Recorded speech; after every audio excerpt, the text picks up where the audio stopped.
Hey guys, welcome back to Trendy Gadget. Today we'll talk about the reasons why Apple is against Facebook. Let's head into it. Apple versus Facebook.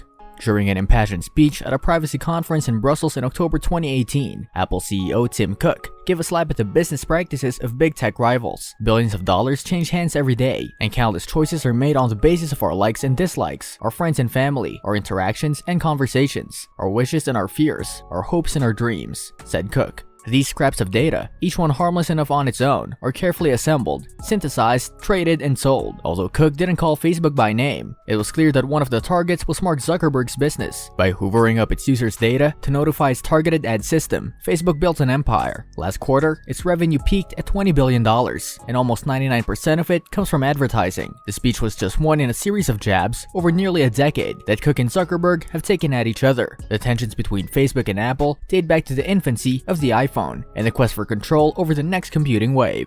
Zuckerberg criticized Apple and Cook's stance on privacy in a 2014 cover story in Time. For instance, a frustration I have is that a lot of people increasingly seem to equate an advertising business model with somehow being out of alignment with their customers, Zuckerberg said. I think it's the most ridiculous concept. What? You think because you're paying Apple that you're somehow in alignment with them? If you were in alignment with them, then they'd make their products a lot cheaper. In fact, what he says is that, I find that argument that if you're not paying, that somehow we can't care about you to be extremely glib.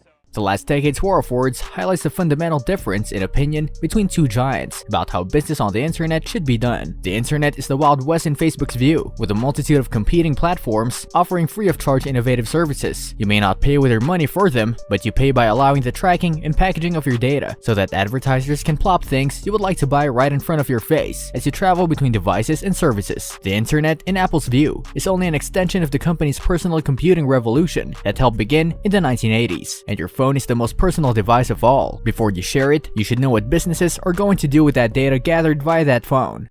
And we're passionate about it because we think it has great potential to make things better for everybody.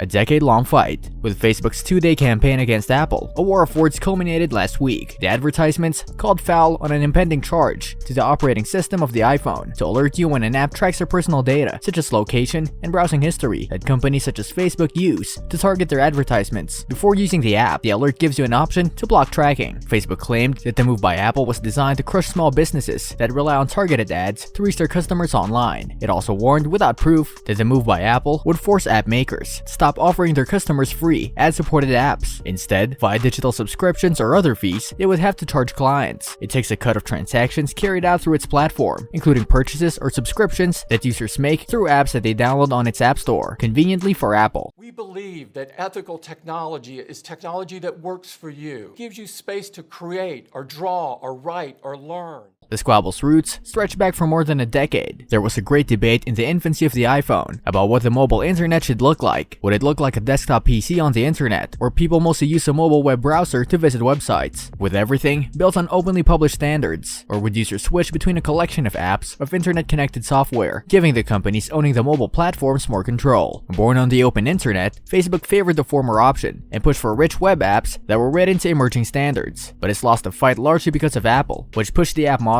as a default way to perform tasks on the iPhone, then insisted that the only legal way and easy way to find and install those apps would be its own app store. Facebook made attempts to build its own smartphone as the future became clear, so it wouldn't have to give Apple or Google so much control. The device never saw the light of day, and instead Facebook developed a skin software featuring its own services for Android devices. That was a flop as well. Facebook is now laying the foundation for owning the next major computing platform, so it doesn't have to play by the rules of another company again. That's why products like digital glasses, which the company is expected to launch in 2021, are currently being developed. Facebook, meanwhile, has to deal with Apple. What do you think about Apple? Did you know why it's against Facebook? Let us know in the comment section. This brings us to the end of our video. I hope you enjoyed it. Hit like if you did, and don't forget to subscribe to our channel so that you don't miss any of our videos in the future. Also, watch the two videos that are on your screen because I'm sure you'll love them. With that, I'll see you in the next video.